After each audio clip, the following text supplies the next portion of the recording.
조갑제 TV 시청자 여러분 안녕하십니까? 2022년 7월 7일 오전입니다. 이준석 국민의힘 대표의 이른바 성상납 증거인멸교사 의혹에 대한 당 중앙윤리위원회의 징계심의가 오늘 있습니다. 그런데 어제 오세훈 서울시장은 언론 인터뷰를 통해서 이 대표가 중도 사퇴하는 일이 벌어진다면 당으로서는 덕보다 실이 더 많을 것이라고 했습니다. 어제 나온 한국경제신문과의 인터뷰에서 한 말입니다. 당은 다양성을 먹고 산다. 이 대표가 물러날 경우 다양성이 훼손될 수밖에 없다는 이야기를 했습니다. 여기서 다양성이라는 것은 이준석 대표로 상징되는 2030 젊은층을 뜻하는 것으로 보입니다. 국민의힘 윤리위는 오늘 오후 국회에서 전체 회의를 열고 이 대표의 징계 수위를 최종 결정할 예정입니다. 국민의힘 당규에 따르면 윤리위원회의 징계 수위는 제명, 탈당 권유, 당원권 정지, 경고 등 4단계입니다. 그런데 오세훈 서울시장과 비슷한 맥락에서 아주 본격적으로 이준석 사태를 걱정하는 글이 하나 올라왔습니다. 이걸 소개를 해드리겠습니다. 이병태 카이스트 교수의 글입니다. 최보식의 언론이라는 인터넷 매체에 실려 있는 그 제목은 이병태의 직격, 이준석 사태의 불길한 조짐, 다시 보수정권 몰락 물음표가 있습니다. 이러한 제목인데 아주 정면으로 이준석을 징계하려는 국민의힘의 분위기 또 그것을 지원하는 이른바 보수 세력의 문제점을 아주 통렬하게 지적하고 있어서 이걸 제가 소개를 하면서 저의 생각도 좀 곁들이려고 합니다. 이병태 교수는 이준석 대표와 하나 공통점이 있습니다. 뭐냐면은 2020년 4.15 총선에 대해서 보수 세력 일각에서 유튜브 중심으로 부정선거론을 제기를 했을 때 이준석, 이병태 두 사람은 정면으로 맞서서 그게 발로를 폈던 사람들입니다. 옳은 이야기였죠. 용기 있는 이야기였습니다. 그런데 요사이 이준석 대표를 몰아내려고 하는 세력 중에 부정선거 음모론이라는 황당무계한 이야기를 했던 사람들이 있다. 이걸 조심해야 한다 하는 지적도 하고 있습니다. 이병태 교수는 이렇게 시작합니다. 집권당의 이준석 대표를 둘러싼 현재의 내용을 어떻게 봐야 할까? 나는 이것이 탄핵 때부터 지난 6년의 지난한 싸움 속에 어렵게 찾아온 보수 정권의 몰락의 시작이 아닌가 하는 불길한 생각을 피할 수 없다. 이 생각 자체가 상당히 불길하게 느껴집니다. 이게 벌써 보수 정권 몰락 이야기가 나오면 어떻게 되겠습니까? 이병태 교수는 이어서 첫째, 신뢰성에 의문이 가는 비의 사실에 의한 논쟁의 시작이 문제라는 점을 지적을 합니다. 첫째, 이준석 탄핵 또는 징계의 시발점이 되고 있는 성상납 의혹에 대해 이준석 축출을 주장하는 보수 일각의 논리에 수긍하기 어렵다. 박 대통령의 탄핵에 대해 그들은 확정되지 않는 루머에 의거해 신문 기사만을 근거로 탄핵 소추를 했고 그것을 헌재가 가결한 것이 부당하다는 주장을 해왔다. 나도 가짜뉴스를 근거로 그리고 국민이 선택한 대통령의 탈법 진위도 가려지기 전에 탄핵을 발의하고 가결한 것은 헌정 질서에 대한 중대한 도전이라는 점에서 강하게 반대의 의견을 개진했었다. 그래서 탄핵이 부당하고 악을 썼던 분들이 이준석의 증명되거나 수사되지 않는 혐의만 갖고 탄핵을 주장하는 것은 이율배반적 행위이고 확정되기 전에는 무죄 추정의 원칙이라는 법치의 기본을 잇는 행위다. 우리가 이준석의 혐의에 대해 조심스러운 자세를 유지해야 하는 이유는 이 혐의를 제시하는 사람들이 믿을 수 있고 공평한 사람들이 아니라는 점이다. 접대를 주장하는 사람은 카이스트마저 사기를 쳐서 막대한 피해를 주고 신령을 살고 있는 사기꾼이다. 그리고 그의 입을 빌려 연일 공세를 피우고 있는 김소연 변호사는 이준석과 정치적 대립을 하고 집요하게 막말로 공격을 가했던 사람이다. 이것을 확성기에 넣고 틀고 있는 가세연의 강용석과 김세희는 이준석과의 정치적 대립과 갈등 관계로 이미 잘 알려진 사실이다. 그렇다면 이 사안이 수사에 의해 또는 검증에 의해 객관적으로 증명될 때까지 판단을 유보하는 것이 맞다. 박근혜 대통령이 선거로 선택된 대통령이었던 것처럼 이준석은 당원이 뽑은 당대표다. 그런데 의심스러운 혐의만 갖고 정치적 사형 선고를 하겠다는 것은 법치의 일반 원칙에 반한다. 여기까지는 이 헌법적 원칙, 그리고 사실 증명의 원칙, 무죄 추정의 원칙에 기초해서 반론을 제기하고 있습니다. 반론이라기보다는 이준석 옹호론입니다. 두 번째, 이병태 교수가 지적하는 것은 세대 간 문화전쟁의 행태를 띠고 있다는 겁니다. 성상납 때문이 아니라 이준석의 선거기간 중의 윤석열 후보와의 갈등, 버르장머리 없는 태도, 아나무인인 태도를 근거로 그를 끌어내려야 한다는 주장은 조선일보 등 보수신문의 댓글을 보면 자주 보이는 주장이다. 내 가치관과 다르다고 선거로 선출된 대표를 끌어내리라는 홍위병식 주장도 황당하지만은 이러한 주장에는 우리 사회의 세대 간 문화전쟁의 모습이 보인다.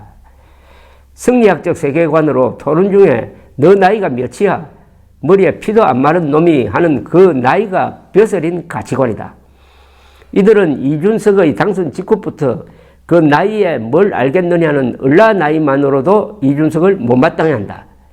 그리고 자신의 생각을 직설적으로 표현하고 거침없는 행동을 위험한 것으로 간주한다. 이것은 실버, 침묵의 세대와 MZ 세대와의 문화적 갈등의 양상이다. 문제는 실버, 침묵의 고령층의 그 문화가 과거 야당 시절의 보수당을 젊은이들이나 40대가 꼴도 보기 싫어한다는 것이다. 이준석은 이전의 한국 정치사에서 볼 수 없었던 거대 정당의 당대표이고 정치인이다. 그의 MZ세대적 태도가 보수당이 민주당보다 젊어 보이고 솔직해 보이고 덜 기득권적으로 보이고 어필해 왔다는 것을 이 고리타분한 노인들은 인정을 도저히 못하고 있는 것이다. 그것은 내가 5선인데 하고 나선 정진석과 같은 당의 다선 의원들도 갖고 있는 태도다. 박근혜 보수 정권이 망한 이유 중 하나가 청년들을 외면하고 신진 세력의 영입에 실패한 것도 한 원인이다. 나는 탄핵으로 망하고 연패를 거듭하는 한국당의 혁신위에 참여한 적이 있다. 나는 그때 혁신위원장인 김용태 전 의원에게 이렇게 무기력하고 외면받는 정당에서 왜 과거처럼 40대 기수론이라도 내걸고, 아니 세월이 갔으니 50대 기수론이라도 내걸고 다음 세대가 치고 나가지 않느냐고 질문한 적이 있었다. 놀랍게도 그때 한국당은 비례대표 여성 의원 빼고는 40대도 없고 50대 초반인 김용태 의원이 세 번째로 젊은 의원이라는 것이었다. 리사이클링하고 신진 정치 세력 영업을 하지 않았다. 그게 보수 정권이 새로운 세대들에게 조롱당하고 외면받는 이유가 아니었다고 장담할 수 있을까? 보수 세력의 생각과는 달리 탄핵 당시 거짓말하고 무능력해 보이는 문재인보다 박근혜 대통령이 청년들에게는 더 미워 보였던 것이다. 보수 정당을 미래 세대가 눈길을 주도록 만든 그 젊은 정치를 배척하고 조선시대의 본거적 가치관으로 보수 정당을 다시 칠하는 것이 아닐까. 문화적, 세대적 관점에서 이야기를 하고 있습니다. 이병태 교수는. 세 번째, 이병태 교수가 지적하는 것은 보수 괴멸의 뿌리가 된 신구 권력의 대립의 재현 아닐까. 이건 참 아픈 지적을 하고 있습니다. 말하자면은 이걸 계기로 해가지고 보수 분열이 일어날 수 있다는 거죠. 보수는 분열로 망하고 좌파는 자충수로 망한다는 유명한 법칙이 있는데, 지난 대선에서는 보수가 단합을 했습니다. 그 보수 단합의 핵에는 윤석열, 이준석 두 사람의 단합, 막판 단합이 있었습니다. 이병대 교수는 보수 정권은 왜 탄핵되었는가? 시작은 2016년 옥쇄를 들고 나르샤의 사태가 벌어졌던 총선 실패에서 시작되었다고 봐야 한다. 당시 현재의 권력 박근혜 대통령은 총선을 통해 대권을 잡을 틀을 마련하려는 김무성 대표, 그와 연합하고 있던 유승민을 인정하지 않고 그 세력을 발본색원하려고 들었다. 이는 현재 권력과 미래 권력의 적나라한 대립이었다. 결국 한국당은 크게 이길 수밖에 없던 총선을 말아먹었고, 국민은 안중에도 없던 오만한 행태는 국민의당 안철수의 부상과 야당의 승리로 귀결되었다. 이 과정에서 박근혜 대통령과 원한이 쌓인 김무성, 유승민 등 상당수 여당 의원들이 탄핵에 동참하면서 보수 정권의 비극적 몰락은 확정되었다. 지금 벌어지고 있는 이준석에 대한 계속적인 공격이 윤석열 대통령과 무관한 해프닝일까? 윤 대통령과 무관한 윤핵관들의 장난질이든 윤석열 대통령의 무관심 때문이든 그것은 무책임한 일이다. 하지만 이런 가능성은 적어 보인다. 여당과 정권의 지지율이 속락하는데 대통령이 이걸 방치하고 있다는 것은 설득력이 크지 않다. 윤석열 대통령이 이런 분열을 조장하는 것 아니냐 하는 의문을 제기하고 있는 겁니다. 누가 뭐래도 지금 여당은 윤석열이 당이고 정권의 버팀목이다. 이제 당선되고 자기 정치하는 이준석이 꼴보기 싫어서 윤핵관을 내세워 이준석을 토사구팽하는 것이라면은 김무성 때 박근혜의 신구 권력의 대립의 반복일 뿐이다. 김무성, 유승민도 박근혜 당선을 위해 최선을 다했다고 믿는 사람들이었고, 그래서 본인들이 토사구팽 당했다고 생각했을 것이다. 그것이 탄핵 찬성의 심리적 기저였을 것이다. 이준석을 토사구팽하고 그 결과는 무엇일까? 이준석은 그저 조용히 사라질까? 그는 당대표를 하면서 많은 정보를 갖고 있을 것이다. 그는 먹던 샘물에 침을 뱉으며 윤석열 정부와 보수 정당을 흔들며 자신의 살아갈 공간을 마련할 것이다. 수재인 그가 정치라는 인생의 목표를 잡고 십수년을 살아왔는데 그저 죄송합니다, 조용히 살겠습니다 하고 퇴진할 것이라고 믿는가? 그렇지는 않겠죠. 만약 국민의힘이 이준석을 몰아내면은 이준석의 반격이 있을 것이고 그것을 좌파 세력이 적극적으로 활용하게 될 것이다. 이런 경고는 귀담아 들을 만하다고 생각합니다. 나는 정치를 개인에 대한 충성과 배신으로 판단하는 것에는 반대한다. 그것이야말로 승리학적, 봉건적 세계관이기 때문이다. 노인들만 아니고 강성 보수에서는 툭하면 김무성, 유승민을 배신자라고 한다. 본인들은 박근혜 대통령이 배신자라고 생각한다. 진짜 위험한 배신은 권력자가 하는 배신이다. 자신의 권력을 세우는데 공신들은 권력을 잡고 나서 위협 요인으로 간주해서 숙청하는 배신은 역사적으로 많은 후환을 잉태했다. 박근혜 대통령이 이와 유사한 실수를 했던 것이다. 윤석열 대통령 또한 같은 실수를 권력의 독과점을 즐기려는 윤핵관들을 내세워서 차도살인을 하는 것은 아닐까? 만약 그런 것이라면 이 보수 정권의 앞날은 매우 험난할 것이다. 윤석열 대통령의 의중이 뭐냐? 그거죠. 네 번째 지적하고 있는 것은 문외 노인 정당으로 복귀하는가? 이병태 교수의 이 종합적인 지적은 이런 단편적인 언론 보도나 이 감정적인 이준석 깎아내리기에서는 찾아볼 수 없는 상당히 훌륭한 에세이입니다. 이준석이 끌어내려지고 나서 왜 보수 정권의 앞날은 험난할 것이라고 나는 생각하나, 이준석 보수 정치혁명의 공은 많다. 정치에서 인과관계를 정확하게 따지기는 불가능에 가깝다.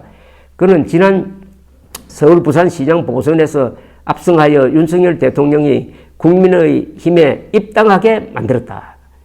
김종인이 들어가지 말고 가능한 외곽에 있으라는 조언에도 불구하고 윤석열 전 검찰총장이 국민의힘에 전격 입당한 이유는 이 정당으로만 대통령이 될 수 있기 때문이었다. 그는 어쩔 수 없이 입당했다는 속내를 드러냈다. 박근혜를 적폐수사로 장기형에 처하게 하고 문재인에 의해 발탁되고 노무현을 존경하는 윤석열이 국민의힘을 선택한 것은 당연한 것이 아니라 당선 가능성의 냉철한 계산일 뿐이었다. 그를 국민의힘에 끌어들이게 한 것은 이준석 대표 당선서부터 시작된 보수 정당의 혁신과 혁명의 결과였다. 여기에 이준석의 공이 크다는 겁니다. 그는 국대를 통해 언론에 나가서 진보 농객들을 압도하는 보수당의 입도를 만들어냈다. 그리고 그는 전략이 있었고 그를 시행하는 디지털 문화와 기술 그리고 통계를 이해하는 신세대이다.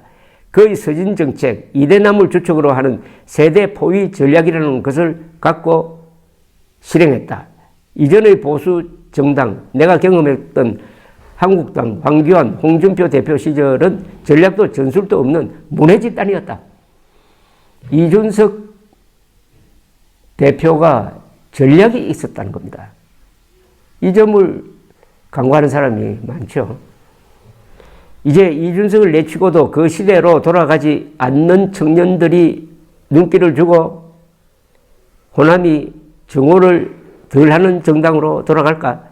디지털 기술과 데이터를 이해해서 윤석열 후보가 기차 좌석에 구두를 신은 발을 올려 궁지에 몰리면 순간적으로 이재명의 식당 흡연 장면을 찾아서 역공하는 정당으로 되돌아갈까?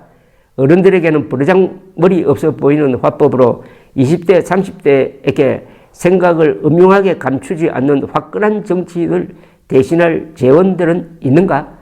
선거가 끝나자마자 우크라이나를 방문하는 글로벌 시각을 갖추고 암호화폐에 투자하고 프로그래밍하는 디지털 세대를 대변하는 정치 자원이 남아나게 될까? 왜 이준석이 빠진 보수 정권은 위험할까?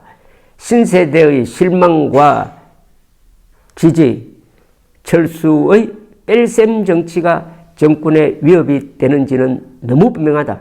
이미 이준석이 공격받고 정권의 시대적 목표가 무엇인지 알 수 없는 행보를 이어가는 윤석열 대통령의 모습에서 정권 초기임에도 부정평가가 긍정평가를 넘어서고 있고 국민의 힘과 민주당의 지지가 역전될 조짐을 보이고 있다. 이준석이 빠지고 여당에 분란이 없으면 지지세가 회복될까? 부정선거를 주장하고 이준석 탄핵을 주장하는 강성 보수가 착각하는 것이 있다. 한국의 지형은 결코 보수 정치 세력에게 우호적이지 않다는 점이다. 이들은 지난 총선에서 윤석열과 이재명의 지지율 차이가 0.7%포인트에 불과한 이유를 수긍하거나 이해하지 못하고 있다. 보수가 낼 수 있는 최강의 후보와 진보가 낼 수 있는 최악의 후보가 1대1로 붙었던 선거에 박근혜 문재인의 대결이었다. 박근혜 대통령은 아버지의 후광을 얻고 경상도의 압도적 지지를 받았다. 토론에서 버벅거리고 토론 중에 질문도 이해 못해서 동문서답하고 A4 없으면 연설도 못하는 문재인을 상대로 박근혜 대통령이 받은 지지율 차이는 3%포인트가 고작이었다. 보수 정당은 박근혜 전 대통령과 같은 후보를 발굴하고 내세우기는 쉽지 않다. 이제 앞세대의 후광도 지역 기반도 희석되어 가기 때문이다. 부정선거를 주장하고 이준석 끌어내리기를 주장하는 보수 일각은 정치를 성리학적, 도덕적 기준으로 판단한다. 어떻게 정과사범의 이재명을 그렇게 지지하고 그렇게 패한 후보가 대장동 수사, 성남FC 수사, 법화 수사 등 정과 몇 범이 될지도 모르는 그 후보가 다시 국회의원에 당선되고 제1야당의 당수가 따놓은 당상이고 대선 후보로 다시 나올 수 있을 가능성이 높다는 사실을 인정하지 못한다. 그런데 이 나라에는 대기업 등 안정된 직장에 종사하는 근로자가 16%에 불과하고 자영업 고용 비중이 미국의 4배가 넘는 26% 수준이고 앞으로 5년간 나와 가족의 경제 사정이 나빠질 것이라고 불안해하는 국민이 70%라는 사실을 모른다. 거기에 아직은 바위같이 단단한 호남의 지지 기반을 저들은 또 갖고 있다. 언론 미디어도 보수에 유리하지 않다. 미디어 중요성을 알기에 문재인은 무리수를 두면서 집권 적시 언론 장악에 들어갔다. 윤석열은 뭐하고 있고 오세훈은 뭐하고 있어서 김어준은 여전히 방송을 하고 있나? 저쪽은 정과 사범도 정치 자산으로 보호하는데 이쪽은 증명되지도 않는 혐의만 갖고 자기 편을 내치고 적으로 돌려도 좋을 만큼 여유 있는 정치 지형이란 말인가? 이준석의 태도를 못마땅해 하는 세력들에게 가장 이상적인 당대표는 황교안과 같은 대표다.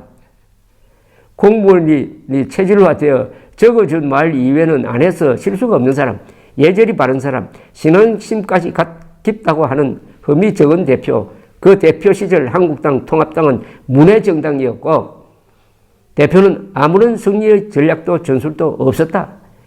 주위에서 조언을 해주어도 이해를 못하거나 실행에 옮길 용기도 없었다. 야당과 미디어가 공격해도 적시 되칠 수 있는 언변도 없는 벙어리 정당이었다. 이준석은 용기와 전략이 있다. 대부분 알고 있으면서 침묵하는 국민의힘 정치인과 달리 부정선거는 아니라고 똑 부러지게 말한다. 탄핵을 찬성했지만 탄핵의 역사를 넘어야 집권이 가능하다는 용기 있는 말을 했다. 황교안은 그 말을 할 용기도 없었다. 노인 코인트리 유튜버들에게 기죽지 않고 반론한다. 이준석이 그렇다는 겁니다. 민주당의 궤변을 간결한 언어로 공박하고 프레임 전환을 할 줄 안다. 이준석이 간 이후에 황교안의 그때로 다시 돌아가지 않을 보관이 윤석열에게 있는가? 아니면 윤석열의 지배하에 친박연대의 그들처럼 봉건적 신하들인 예스맨들만 득실되는 정당이 되는 것이 아닐까? 이준석 사태를 보며 내가 불안해하는 이유다. 나는 4년 후에 이재명의 등장으로 우리 사회가 또다시 쇠락의 길로 가는 악몽과도 같은 세월을 상상하고 싶지 않기 때문이다. 역사는 반복된다고들 자주 말한다. 이 사태가 제발 보수 정권이 몰락하는 역사의 반복이 아니기를 간절하게 기원한다. 아주 통렬한 이야기고 저는 상당히 정확한 분석이라고 생각합니다. 보수 분열이란 겁니다. 보수는 분열할 여유가 없다는 겁니다. 0.73%포인트 차이로 겨우 이겼다는 것을 안다면 어떻게 이준석이라는 확고한 지지층이 있는 당대표를 증명되지도 않는 의혹만으로 중도 사퇴시키는 그런 자충수를 둘 수 있겠는가 하는 이병태 교수의 충고. 저보식의 언론에 실려 있으니까 일독을 권하는 바입니다. 감사합니다.